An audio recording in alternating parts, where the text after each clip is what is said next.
Hello guys, Gayatri विद्या मंदिर सांचौर के YouTube channel पे आपका पुनः स्वागत है। लास्ट क्लास में हमने नया चैप्टर स्टार्ट किया था फोटो इलेक्ट्रिक इफेक्ट, प्रकाश विद्युत प्रभाव, और उसका इंट्रोडक्शन पोर्शन हम पढ़ चुके थे कि प्रकाश विद्युत प्रभाव बेसिकली क्या होता है। आज हम उसी के बारे में थोड़ी और चर्चा करेंगे और इसका एक्सपेरिमेंटल सेटअप, प्रायोगिक अध्ययन हम देखेंगे। ठीक है, तो चलिए शुरू करते हैं। देखिए, हमने लास्ट क्लास में ये डिस्कस किया था कि प्रकाश विद्युत प्रभाव बेसिकली क्या होता है। जब भी किसी धातु की सतह पर कोई उचित आवृत्ति का प्रकाश आपतित होता है, उस स्थिति में धातु की सतह से इलेक्ट्रॉनों का उत्सर्जन होता है, और इसी घटना को हमने कहा था प्रकाश विद्युत प्रभाव। यहाँ पे जो उचित आवृत्ति थी उसको मैंने दहली आवृत्ति कहा था, यानी कम से कम आवृत्ति जो कि इलेक्ट्रॉनों के उत्सर्जन के लिए आवश्यक है, उस आवृत्ति को दहली आवृत्ति कहते हैं। ठीक है, और कम से कम ऊर्जा जो कि इलेक्ट्रॉनों के उत्सर्जन के लिए आवश्यक है, उसे हमने कार्यफलन कहा था। अलग अलग धातुओं के लिए इसका मान हमने अलग अलग देखा था। ठीक है, अब इसके अतिरिक्त मैं एक और बात कर देता हूँ। बाय एक्सपेरिमेंट ही हमें ये पता चलता है कि कुछ बेस मेटल्स होते हैं। ठीक है, बेस मेटल्स क्षार धातुएं, जैसे अपन बात करें लिथियम है ना, या फिर सोडियम है, या फिर पोटाशियम है, तो ये कुछ ऐसे बेस मेटल्स हैं जो बहुत ज़्यादा रिएक्टिव होते हैं। रिएक्टिव होने का मतलब ये है कि इन धातुओं पे जब विजिबल लाइट भी गिरती है, विजिबल लाइट मतलब दृश्य प्रकाश है ना, जो दृश्य प्रकाश की उपस्थिति में भी इनमें से इलेक्ट्रॉनों का उत्सर्जन होता है। मतलब जब भी ये धातु अगर हम ले, पोटेशियम, लिथियम, सोडियम, इनकी बात करें, और इन पर अगर कोई दृश्य प्रकाश आपतित हो, सूरज की रोशनी या फिर आपके मोबाइल की टॉर्च लाइट भी इन पर अगर आपतित हो जाए, तो भी इनमें से इलेक्ट्रॉनों का उत्सर्जन होता है, क्योंकि ये बहुत ज़्यादा रिएक्टिव होती है और इनके लिए कार्यफलन का मान कम होता है। ठीक है, उसके साथ ही कुछ धातुएं ऐसी होती हैं, जैसे अपन जिंक की बात करें या फिर मैग्नीशियम की बात करें, है ना, कैडमियम की बात करें, ये ऐसी धातुएं हैं जो कि विजिबल लाइट के लिए फोटो इलेक्ट्रिक इफेक्ट नहीं दर्शाती है। मतलब अगर इन पर दृश्य प्रकाश आपतित किया जाए इन धातुओं पर, तो दृश्य प्रकाश के लिए इनमें से कोई भी इलेक्ट्रॉन उत्सर्जित नहीं होता। इन धातुओं में से इलेक्ट्रॉन उत्सर्जित करने के लिए हमें विजिबल लाइट की जगह यूवी लाइट की रिक्वायरमेंट होती है। यूवी का मतलब पराबैंगनी किरणें, क्योंकि पराबैंगनी किरणें जो है उनकी आवृत्ति ज्यादा होती है। आवृत्ति ज्यादा होने का मतलब उनकी ऊर्जा ज्यादा होती है, तो ये केवल यूवी लाइट के लिए प्रकाश विद्युत प्रभाव दर्शाती है। जबकि बेस मेटल्स जो है, जैसे लिथियम, सोडियम, पोटेशियम, वो दृश्य प्रकाश के लिए भी प्रकाश विद्युत प्रभाव दर्शाते हैं। इसके अलावा देखिए, एक और चीज मैं आपको बता दूं जिसे हम सेकेंडरी इमिशन कहते हैं। ठीक है, समझिए सेकेंडरी इमिशन क्या होता है। सेकेंडरी इमिशन, द्वितीयक उत्सर्जन भी कहते हैं इसे। समझिए, द्वितीयक उत्सर्जन, द्वितीयक उत्सर्जन। देखिए, अगर किसी धातु की सतह पर उच्च आवृत्ति के इलेक्ट्रॉन आपतित हो जाए, यानी कि अगर मान लेते हैं इसकी सतह पर उच्च आवृत्ति के इलेक्ट्रॉन आपतित हो रहे हो, ठीक है, प्रकाश आपतित होने की बजाय उच्च आवृत्ति के इलेक्ट्रॉन आपतित हो, तो इस स्थिति में भी धातु के अंदर के जो मुक्त इलेक्ट्रॉन है वो इन इलेक्ट्रॉनों की ऊर्जा से ऊर्जा ग्रहण करके आकर्षण बल को तोड़ के सतह से क्या हो जाएंगे, मुक्त हो जाएंगे, रिलीज हो जाएंगे। इस प्रकार के उत्सर्जन को अपन द्वितीयक उत्सर्जन कहते हैं। ठीक है, यानी कि अगर किसी उच्च आवृत्ति के इलेक्ट्रॉन्स को धातु की सतह पर आपतित किया जाए, तो भी धातु की सतह से इलेक्ट्रॉनों का उत्सर्जन होता है, और इस प्रकार के उत्सर्जन को हम द्वितीयक उत्सर्जन यानी कि सेकेंडरी इमिशन कहते हैं। ठीक है, तो आज हम बात कर लेते हैं प्रकाश विद्युत प्रभाव की प्रायोगिक अध्ययन की, यानी एक्सपेरिमेंटल स्टडी। ठीक है, तो इस पूरे को मैं रफ कर देता हूँ और हम बात करते हैं प्रकाश विद्युत प्रभाव की प्रायोगिक अध्ययन।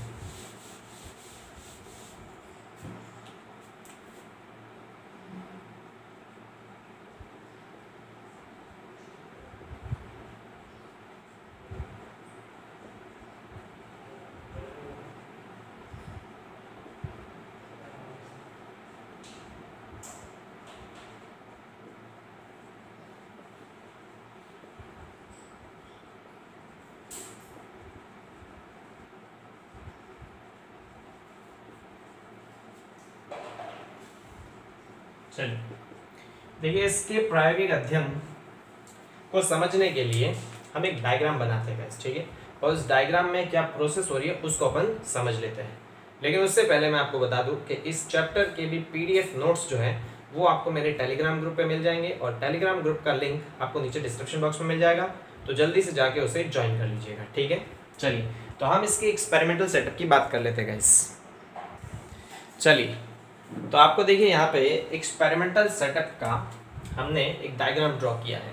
इस एक्सपेरिमेंटल सेटअप को पहले अपन समझ लेते हैं कि इसमें क्या क्या एलिमेंट क्या क्या है। ठीक है, देखिए यहाँ पे एक निर्वात नली दे रखी है। निर्वात नली मतलब वैक्यूम ट्यूब, जिसके अंदर किसी प्रकार का कोई पार्टिकल नहीं होता है। ठीक है, तो निर्वात नली के अंदर दो इलेक्ट्रोड हैं। यहाँ पे मेरे पास एक इलेक्ट्रोड जो है वो है प्रकाश संवेदी प्लेट। प्रकाश संवेदी प्लेट बेसिकली ऐसी मेटल प्लेट होती है जिसके लिए वर्क फंक्शन कम होता है, मतलब जिसके लिए कार्यफलन का मान कम होता है।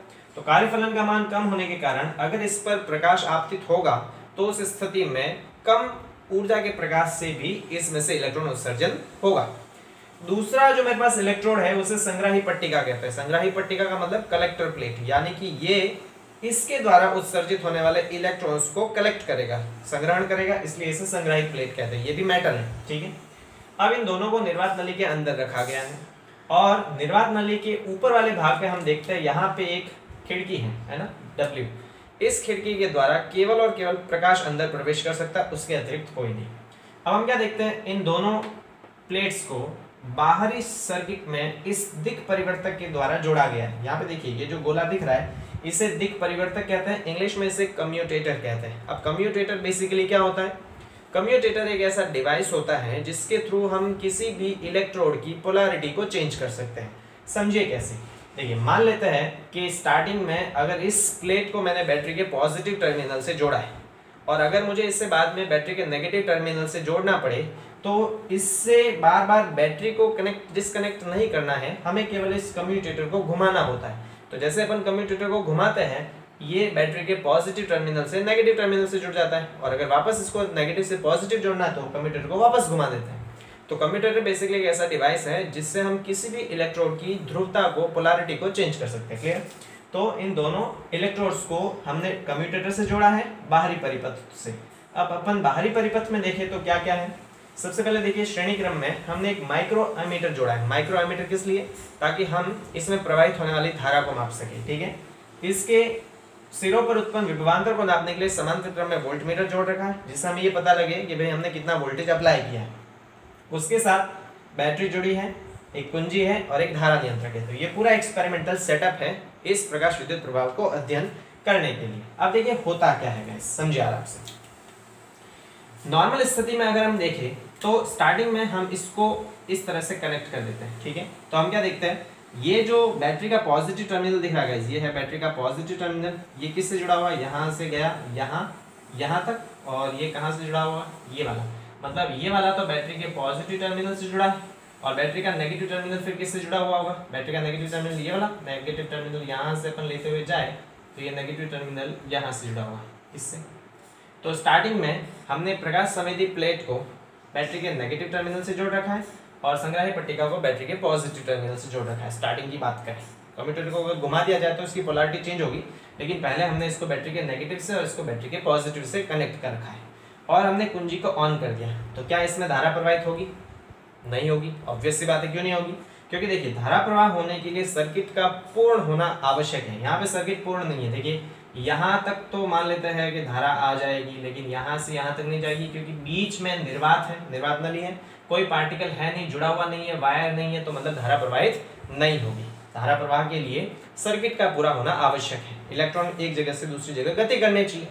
तो हम क्या करते हैं, स्टार्टिंग में इनके बीच में कोई धारा प्रवाहित नहीं होगी, लेकिन अगर बाहरी स्रोत से कोई उचित आवृत्ति का प्रकाश इस प्रकाश संवेदी पदार्थ पर, प्रकाश संवेदी प्लेट पर आपतित होगा तो इस स्थिति में क्या होगा कि इस प्लेट से इलेक्ट्रॉन उत्सर्जित होंगे। भाई हमने पढ़ा प्रकाश विद्युत प्रभाव क्या, कि जब भी धातु की सतह पर उचित आवृत्ति का प्रकाश आपतित होता है तो धातु की सतह से इलेक्ट्रॉनों का उत्सर्जन होता है। सिमिलरली अगर किसी बाह्य स्रोत से उचित आवृत्ति का प्रकाश इस खिड़की द्वारा प्रकाश संवेदी प्लेट पर जब आपतित होगा तो प्रकाश विद्युत प्रभाव के कारण इसमें से क्या उत्सर्जित होंगे, इलेक्ट्रॉन उत्सर्जित होंगे। ये मान लेते हैं इसमें से इलेक्ट्रॉन उत्सर्जित हो रहे हैं, इनको मैं ब्लू रेड से बना देता हूँ, ठीक है, ताकि आप थोड़ा अच्छे से समझ सको। मान लेते हैं कि इसमें से ये इलेक्ट्रॉन उत्सर्जित हो रहे हैं, ठीक है, इस प्रकार से इलेक्ट्रॉन उत्सर्जित हो रहे हैं। अब हमने पढ़ा है कि इलेक्ट्रॉन नेगेटिवली चार्ज होते हैं, मतलब इन इलेक्ट्रॉन पे माइनस चार्ज है, ठीक है, और स्टार्टिंग में इस प्लेट को भी बैटरी के नेगेटिव से जोड़ रखा है, तो नेगेटिव और नेगेटिव के बीच में क्या लगेगा, प्रतिकर्षण, और ये पॉजिटिव से जुड़ रखा है तो नेगेटिव और पॉजिटिव के बीच में क्या लगेगा, आकर्षण। तो जैसे ही प्रकाश इस पर आपतित होगा जो इलेक्ट्रॉन उत्सर्जित होंगे, मतलब फोटो इलेक्ट्रॉन्स, वो फोटो इलेक्ट्रॉन्स इस प्रकाश संवेदी प्लेट से तो प्रतिकर्षित होंगे और संग्राही प्लेट की तरफ क्या होंगे, आकर्षित होंगे। तो संग्राही प्लेट की तरफ आकर्षित होने के कारण ये इलेक्ट्रॉन संग्राही प्लेट की तरफ गति करेंगे और जैसे ही कोई इलेक्ट्रॉन संग्राही प्लेट पर पहुंचेगा, यहां से इलेक्ट्रॉन यहां पहुंचा, मतलब क्या हुआ, परिपथ पूरा हुआ। और परिपथ पूरा हुआ इसका मतलब इस परिपथ में क्या प्रवाहित होगी, धारा प्रवाहित होगी। तो इस परिपथ में इलेक्ट्रॉन के प्रवाह की विपरीत दिशा में एक धारा प्रवाहित होगी जिसे हम प्रकाश धारा कहते हैं। ठीक है, मैंने कल इसके बारे में भी चर्चा की थी। मैंने क्या बताया था कि प्रकाश विद्युत प्रभाव में जो भी इलेक्ट्रॉन उत्सर्जित होते हैं उन इलेक्ट्रॉन्स को फोटो इलेक्ट्रॉन्स कहते हैं। अगर ये फोटो इलेक्ट्रॉन्स किसी बाह्य परिपथ में गति करेंगे, मतलब आवेश प्रवाहित होगा, और आवेश प्रवाहित होगा तो आवेश प्रवाह की दर को धारा कहते हैं और इसी धारा को हम प्रकाश धारा कहते हैं, क्योंकि ये धारा किसकी वजह से प्रवाहित हो रही है, प्रकाश आपतित होने के कारण। तो पूरा बात समझ लीजिए। इसमें क्या होता है, एक्सपेरिमेंटल सेटअप दे रखा है। जब किसी प्रकाश स्रोत से उचित आवृत्ति का प्रकाश संवेदी प्लेट पर आपतित होता है तो प्रकाश विद्युत प्रभाव के कारण इससे इलेक्ट्रॉन उत्सर्जित होते हैं। स्टार्टिंग में प्रकाश संवेदी प्लेट को नेगेटिव से और संग्राही प्लेट को पॉजिटिव से जोड़ रखा है, तो उत्सर्जित इलेक्ट्रॉन इस संग्राही प्लेट की तरफ आकर्षित होंगे। जैसे ही कोई इलेक्ट्रॉन संग्राही प्लेट तक पहुंचता है वैसे ही क्या होगा, परिपथ पूरा होगा, और परिपथ पूरा होगा तो इस इलेक्ट्रॉन प्रवाह की विपरीत दिशा में बाह्य परिपथ में एक धारा प्रवाहित होती है और इस धारा को क्या कहते हैं गाइस, प्रकाश धारा। ठीक है, अब हम ये देखते हैं कि ये जो प्रकाश धारा प्रवाहित हो रही है, ये प्रकाश धारा किन किन कारकों पर निर्भर करती है। तो ये बहुत सारे कारकों पर निर्भर करती है। उसमें से सबसे पहला जो कारक है वो है आपतित प्रकाश की तीव्रता। तो उसके बारे में हम चर्चा करते हैं। तो पहला जो हमारा पॉइंट है गाइस वो है, इसमें हम पढ़ने वाले हैं प्रकाश धारा की निर्भरता। तो प्रकाश धारा किन किन कारकों पर निर्भर करती है, उसमें जो पहला कारण है वो है आपतित प्रकाश की तीव्रता। आपतित प्रकाश की तीव्रता, that means intensity of incident light. चलिए, तो हम इसको डिस्कस कर लेते हैं कि आपतित प्रकाश की तीव्रता पर प्रकाश धारा किस प्रकार निर्भर करती है।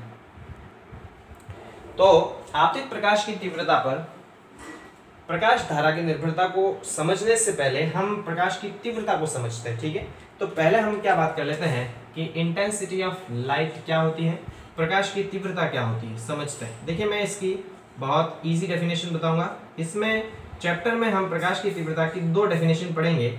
एक डेफिनेशन तो मैं आपको अभी बता देता हूँ और एक डेफिनेशन अपन बाद में पढ़ेंगे। तो तीव्रता का क्या मतलब है, तीव्रता का मतलब है किसी भी इकाई क्षेत्रफल पर इकाई समय में आपतित विकिरणों की संख्या। तीव्रता किस प्रकार से, इकाई क्षेत्रफल पर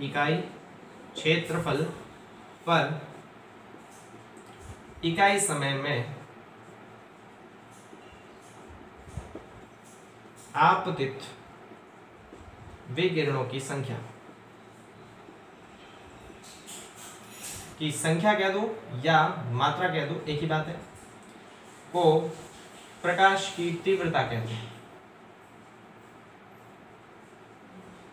प्रकाश की तीव्रता कहते हैं। ठीक है, किसी भी इकाई क्षेत्रफल पर इकाई समय में कितना ही प्रकाश आपतित हो रहा है उसे हम प्रकाश की तीव्रता कहते हैं। समझिए, अगर हम किसी कमरे के अंदर हैं तो उस स्थिति में प्रकाश तो आता है, लेकिन कमरे के अंदर जो आने वाले प्रकाश की मात्रा है वो कमरे के बाहर प्रकाश की मात्रा से कम होता है। मतलब कमरे के अंदर इकाई क्षेत्रफल पर इकाई समय में आपतित विकिरणों की मात्रा कम है, मतलब प्रकाश की तीव्रता कम है, और बाहर इकाई क्षेत्रफल पर इकाई समय में प्रकाश की मात्रा ज्यादा है, मतलब तीव्रता ज्यादा है।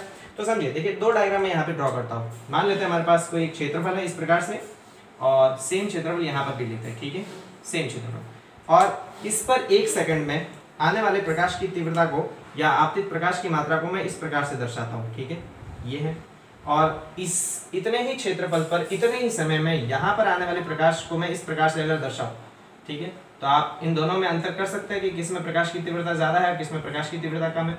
ऑब्वियस सी बात है कि इस वाले क्षेत्रफल पर इकाई समय में आने वाले विकिरणों की मात्रा कम है, मतलब यहाँ प्रकाश की तीव्रता क्या होगी, कम, और यहाँ पर इकाई क्षेत्रफल पर इकाई समय में आने वाले विकिरणों की मात्रा ज्यादा है, मतलब यहाँ प्रकाश की तीव्रता ज्यादा है। तो तीव्रता का मतलब है इकाई क्षेत्रफल पर इकाई समय में कितनी मात्रा आपतित होती है प्रकाश की, उसे हम प्रकाश की क्या कहते हैं, तीव्रता कहते हैं। तो अब समझिए, अगर मान लेते हैं कि आपतित प्रकाश की तीव्रता को हम बढ़ाते हैं, तो आपतित प्रकाश की तीव्रता अगर बढ़ेगी मतलब इकाई क्षेत्रफल पर आने वाले प्रकाश की मात्रा बढ़ेगी, और अगर प्रकाश की मात्रा बढ़ेगी तो जो इलेक्ट्रॉन धातु की सतह में उपस्थित हैं उनको ज़्यादा मात्रा में ऊर्जा मिलेगी। ज़्यादा मात्रा में ज़्यादा इलेक्ट्रॉन्स को ऊर्जा मिलेगी तो ज़्यादा मात्रा में इलेक्ट्रॉन उत्सर्जित भी होंगे, और अगर ज़्यादा मात्रा में यहाँ से इलेक्ट्रॉन उत्सर्जित होंगे तो प्रवाहित भी ज़्यादा होंगे, और आवेश प्रवाह अगर ज़्यादा होगा तो धारा का मान भी क्या बहेगा, ज़्यादा। समझिए मेरी बात, क्या बताया? इसका मतलब कि जैसे जैसे हम प्रकाश की तीव्रता बढ़ाते हैं तो उत्सर्जित होने वाले इलेक्ट्रॉन की संख्या भी क्या होगी, बढ़ेगी। अगर ज़्यादा मात्रा में इलेक्ट्रॉन उत्सर्जित होंगे तो उस स्थिति में ज़्यादा मात्रा में प्रवाहित होंगे, जिसकी वजह से धारा का मान भी क्या प्रवाहित होगा, ज़्यादा।